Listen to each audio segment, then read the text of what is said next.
안녕하세요.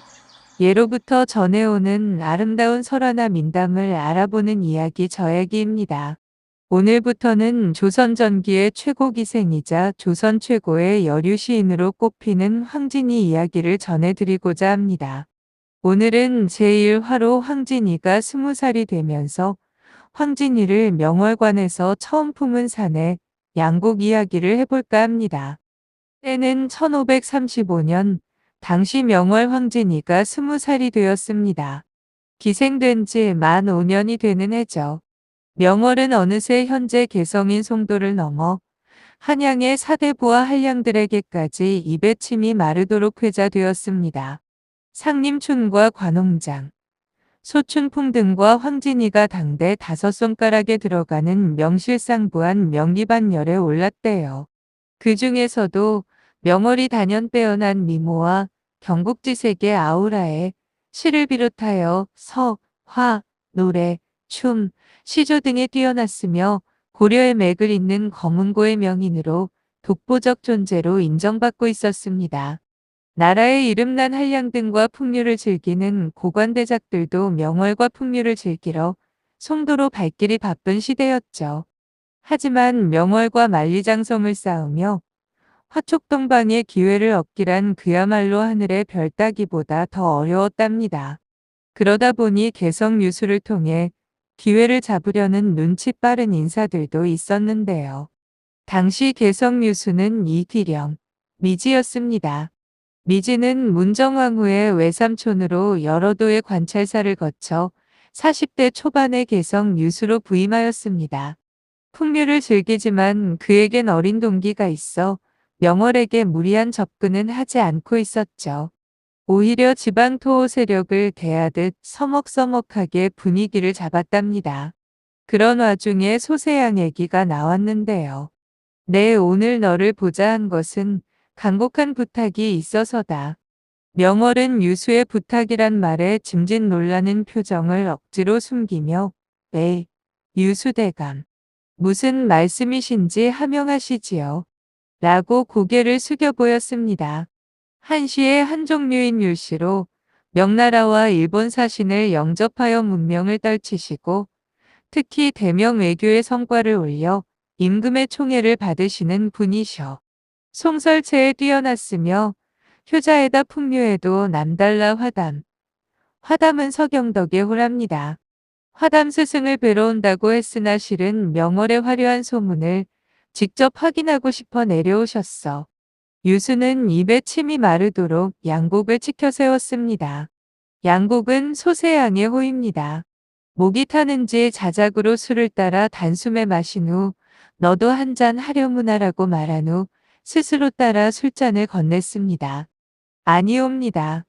소녀는 괜찮으니 나머지 말씀을 다 하시지요. 도도한 태도구나. 개성 유수관하에서 이토록 허리 하나 굽히지 않고 제 말을 다하는 기생을 처음 본 유수는 속으로 가슴을 쓸어내렸죠. 역시 소문대로구나. 참으로 네가 곱구나. 하늘에서 잠시 휴가 내려온 선녀 같구나. 내 팔도를 돌아 풍류를 즐겼으나 너같이 재색이 뛰어난 여인은 처음 봤느니라. 역시 한양은 물론 중국의 사신들까지 송도를 꼭 들르려 하는 이유를 이제야 알겠구나. 유수는 입술이 마르는지 다시 술을 한 잔 더 마셨습니다. 말과는 반대로 유수의 독사 눈초리가 명월의 아래 위를 통째로 삼킬 듯 훑었습니다. 하지만 명월은 그런 정도의 시선엔 미동도 하지 않는 거죠. 어서 본론이나 말하란 눈치였어요. 사실은 양곡대감께서 명월 너에게 한양 선비들과 내기를 하셨대. 너와 30일을 지내는데 단 하루라도 더 있으면 사람이 아니다. 라고 약속을 했다는 거야. 어떻게 하려느냐? 겨우 말을 마친 유수는 마른 침을 꼴딱 삼켰습니다. 명월을 보자 욕심이 생겼을 겁니다. 양곡을 소개하다 보니 본인이 먼저 잠자리에 들고 싶은 음심이 발동하여 아랫도리가 팽팽하여졌을 것입니다. 명월은 사내들의 표정을 보고 몸과 마음이 어떻게 움직이고 있는가를 어미가 젖먹이의 동태를 보듯 들여다보고 있었던 겁니다. 지금 유수의 옥경이 팽창되어 침을 흘리고 있으리라고 확신하고 있는 것이었어요. 양국 대감께서 언제 오신다는 것인가요? 바닷속 같은 침묵이 찰나적이지만 견디기 어려워 명월이 말을 꺼냈습니다. 벌써 이곳에 와 계시지. 지금 당장 뵐 수도 있는데. 그렇게 하시죠. 그런데 이곳이 아닌 명월관에서 모시고 싶습니다. 그렇게 하도록 하시게. 개성유수가 일개의 기생에게 대하는 태도가 아닌 저명 여류문인을 대하듯 깍듯한 예우였습니다. 명월이 유수가 내준 가마를 타고 명월관으로 와서 준비에 들어갔는데요. 역시 명월은 평소대로 차림새였습니다. 명월이 명월관에 도착하자 양곡도 들이닥쳤어요. 한양까지 이름이 자자한 시기에 명월을 촌음이라도 빨리 보고 싶은 것이었죠. 과연 명월이구나. 하늘에 높이 떠 누구도 잡을 수 없는 명월. 그 명월을 내 앞에서 직접 보니 눈이 부시구나. 양곡은 명월을 두 동공에 잡아두려는 듯이 시선을 떼지 않았습니다. 양곡 대감. 소녀 앉아도 되는지요? 양곡은 그 사이에 지필목을 준비하여 시를 쓰고 있었어요. 너의 집인데 너 마음대로 하려무나. 나는 객이 아니더냐? 풍류의 달인 양곡은 역시 달랐습니다. 내 너의 반달이란 시를 쓰고 있느니라. 누가 곤륜산 옥을 깎아내어 직녀의 빛을 만들었던 곡, 견우와 이별한 후에 슬픔에 겨워 벽공을 던졌다오.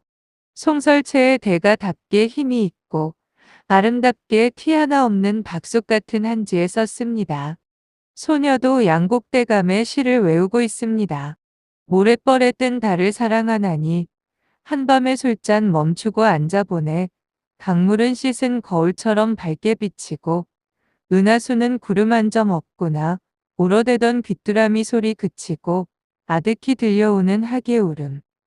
맑고 텅 빈 기운 타고 따라오는 듯한데 먼지 긴 속새는 멋대로 어지럽네. 명월은 검은고를 타며 양곡의 시를 천상의 목소리로 낭송하였습니다. 옥골 선풍에 양곡 얼굴에 무지갯빛의 웃음이 피어났습니다. 역시 명월이구나. 내 하늘에 있는 명월을 품을 수 있다니 내 인생의 절정이로다. 양곡은 두 팔을 벌려 명월을 뜨겁게 안았습니다. 쌍나비 등잔에 불을 끄고 얇은 비단 속적삼도 벗고 비녀를 뽑아 머리를 풀어 화장기 없는 얼굴 모습을 드러냈습니다. 창문으로 은빛 달빛이 들어와 그녀의 나신을 더욱 신비롭게 빛냈죠. 그들이 잠에서 깨어났을 땐 따가운 가을 햇살이 그들의 아름다움을 내려 쬐고 있었습니다. 오늘은 여기까지이고요. 다음 제2화를 기대하세요. 끝까지 시청해 주셔서 감사합니다.